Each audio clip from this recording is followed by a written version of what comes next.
આગમાં કેનાલ પાસે મહિલાનો હત્યા કરેલી હાલતમાં મૃતદેહ મળી આવ્યો છે. પાદરા પોલીસે તપાસ હાથ ધરી છે.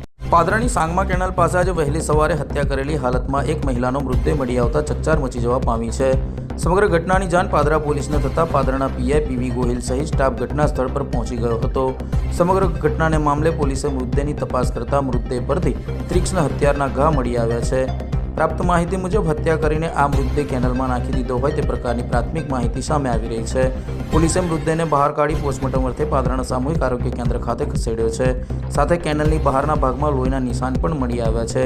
મહિલા ક્યાંના છે અને કયા પ્રકારે તેની હત્યા કરવામાં આવી છે તે દિશામાં પોલીસે તપાસ હાથ ધરી છે. પાદરા પોલીસ સહિત એસઓજી, એલસીબી, એફએસએલ અને પોલીસ વિભાગની અલગ અલગ સુરક્ષા એજન્સીઓ દ્વારા ઊંડાણપૂર્વક તપાસ હાથ ધરવામાં આવી છે. પોલીસે મહિલા ક્યાંના છે અને શા માટે હત્યા કરવામાં આવી છે અને હત્યારા આરોપીને શોધવા માટે પોલીસે કાર્યવાહી હાથ ધરી છે.